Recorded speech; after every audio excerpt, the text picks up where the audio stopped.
Salut à tous! Aujourd'hui, on va parler de cette petite boîte et elle a tout d'une grande.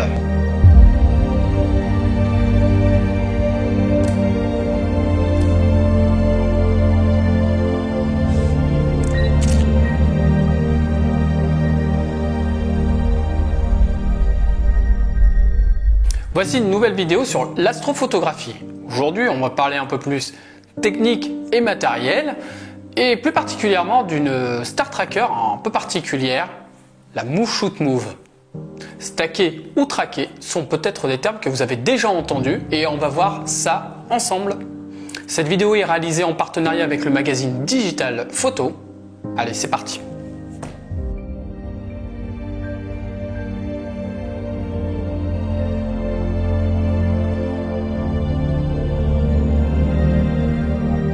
Dans les vidéos précédentes, nous avons vu comment faire une photo d'astro. Il faut une bonne préparation, un ciel clair, une pollution lumineuse faible. Aussi, je vous ai déjà communiqué les réglages de base pour faire une photo de Voie lactée dans les précédentes vidéos, donc je n'y reviendrai pas. Précédemment, nous avons vu que nous étions limités en temps d'obturation par la rotation de la Terre. En effet, elle ne permet pas de faire de longues obturations.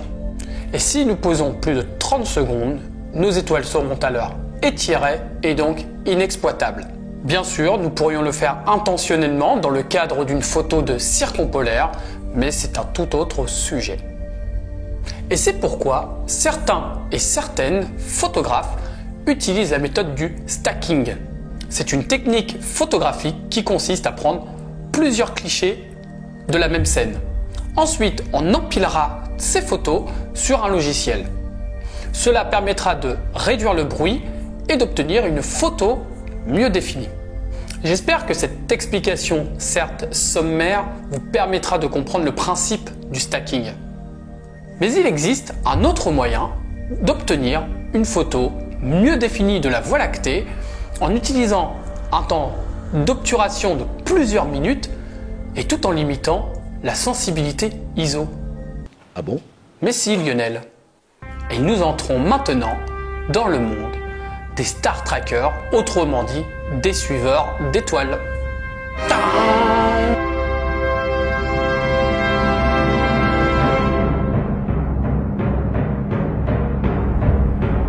Une Star Tracker vous permettra de suivre le mouvement de rotation de la Terre. Ainsi, vous pourrez faire des poses plus longues et obtenir des photos plus qualitatives. Mais habituellement, ces instruments sont lourds, chers et difficilement transportables. Donc n'imaginez même pas l'emmener en vacances avec vous ou aux dépens de vos enfants, de votre femme, de votre mari ou de tous en même temps. J'ai eu récemment l'opportunité d'essayer cette petite Star Tracker. Elle est légère, vous voyez, elle est petite, elle pèse 500 grammes. C'est la Move Shoot Move. Je vous montre la vidéo d'ouverture du colis. Ainsi, vous pouvez vous faire une idée de ce que représente l'envoi et son contenu.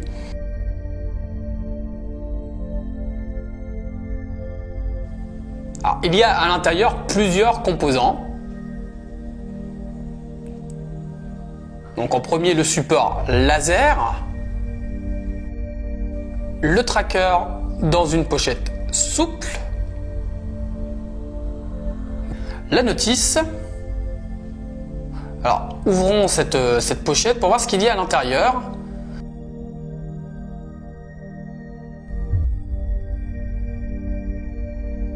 Un câble de synchronisation pour les timelapses, 2 clés Allen, 2 pattes de vis, un laser et le tracker. Vous voyez, ce n'est pas encombrant.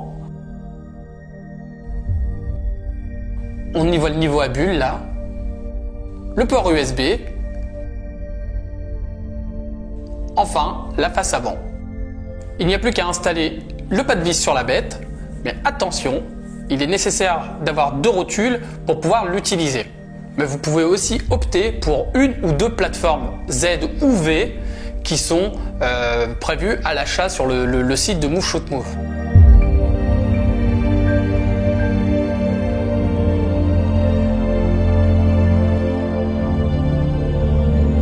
Avant toute chose, il convient de calibrer le laser qui vous a été fourni.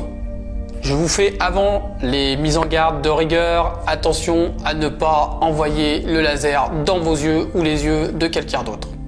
Alors, je n'ai pas vu de vidéo française en tout cas sur la configuration de la Move Shoot Move. Je vous conseille d'installer le set et son laser dans son support. Ensuite, attachez une feuille sur le mur et munissez-vous d'un stylo. Faites une rotation complète du laser et faites des marques au stylo. Ça devrait globalement dessiner un cercle. Maintenant, calculez le centre de ce cercle et faites une nouvelle marque. À l'aide des clés fournies, vous ferez en sorte que votre laser pointe sur cette nouvelle marque centrale. Et voilà, c'est calibré. Installez votre trépied et grâce au niveau à bulles, assurez-vous qu'il est parfaitement droit. Installez votre télécommande avant la prise de vue, ce sera une bonne idée. Je vous montre comment monter la Move Shoot Move. Vous voyez, c'est assez simple et rapide. Alors, l'idée de la composition, c'est quand même avant d'installer le matériel, vous devez déjà avoir l'idée de votre composition, mais ça c'est naturel. Disposez votre appareil donc grossièrement en direction de la Voie lactée. Le laser, quant à lui, pointera dans la direction opposée, soit vers le nord, et donc l'étoile polaire. Et c'est le moment d'allumer votre laser en faisant attention au passage des avions. Visez l'étoile polaire et resserrez fermement.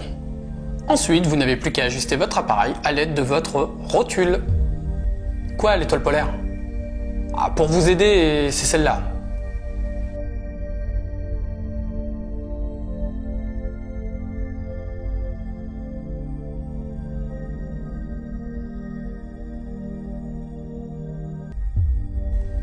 Voyez?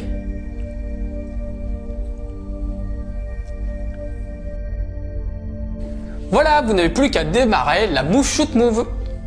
Pour cela, vous avez juste à appuyer sur le bouton S et N qui est là. S et N veut dire sud et nord.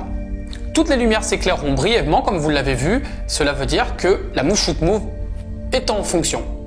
Et vous l'avez compris puisque S veut dire sud et N veut dire nord, c'est selon l'hémisphère où vous pouvez vous trouver. Le bouton 1/2 sert à photographier votre premier plan sans que celui-ci soit flou. Les fonctions 0,05, 0,075, 0,1 et 0,125 degrés par image servent pour le timelapse. Vous aurez besoin d'un intervallomètre. Plus l'intervallomètre choisi sera long et plus la rotation sera lente. Pour les réglages de la Voie lactée, je vous renvoie vers ma vidéo faire de la photographie de Voie lactée. Néanmoins, dans le cadre de l'utilisation d'une Move Shoot Move ou d'un tracker, vous pourrez baisser allègrement les ISO et augmenter votre temps d'obturation. Vous pouvez facilement imaginer poser 2 minutes à 800 ISO par exemple. Alors, je vous montre 2 photos non développées prises un même soir. Et les conditions n'étaient pas super réunies. Néanmoins, voilà. Voici une photo donc sans le Move Shoot Move et l'autre avec. J'espère que la qualité de la vidéo vous permettra de distinguer la différence de qualité entre les deux images.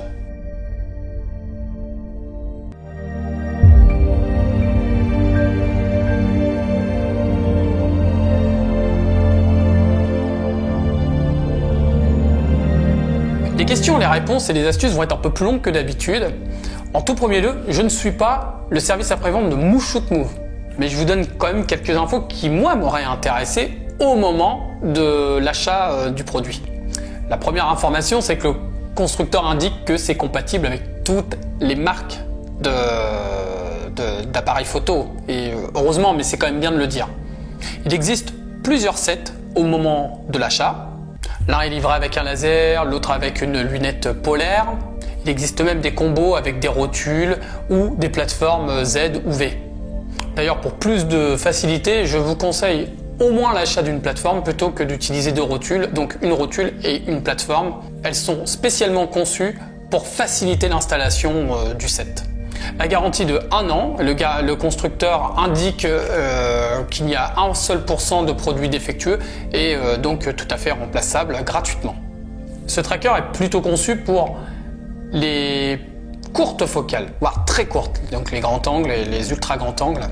Néanmoins, certains l'utilisent avec succès, avec des focales allant jusqu'à 200 mm, bien que le constructeur indique la limite de 135 mm. D'ailleurs, au-delà de 50 mm, le constructeur préconise l'utilisation, pas du laser, mais plutôt de la lunette polaire, qui sera plus efficace quant à l'alignement. Certains arrivent à faire de belles photos de ciel profond, comme Orion ou Andromède. Un suiveur d'étoiles, un tracker, est indispensable si vous comptez faire un jour ce genre d'image. D'ailleurs, j'ai moi-même testé avec un poids total se rapprochant de 3 kg, ce qui est la limite indiquée par le constructeur en termes de poids.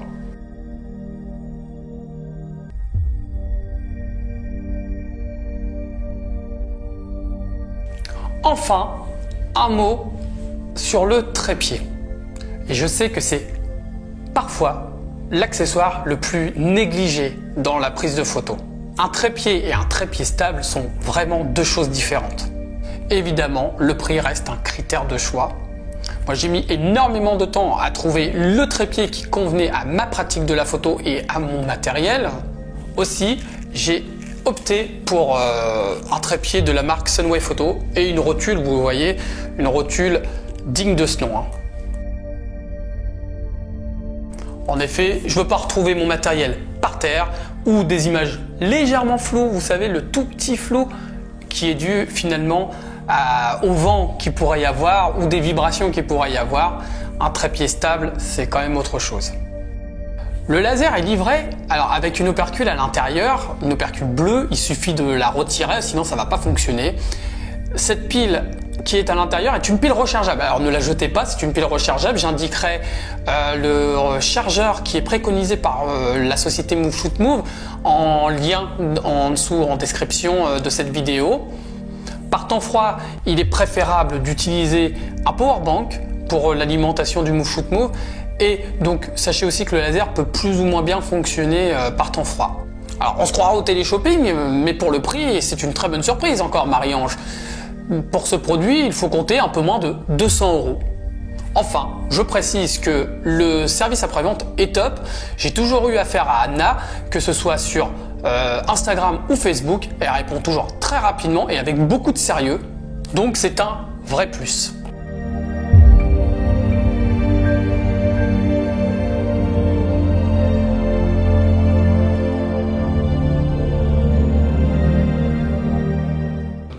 Bon verdict, vous l'aurez compris, il y a beaucoup de choses positives.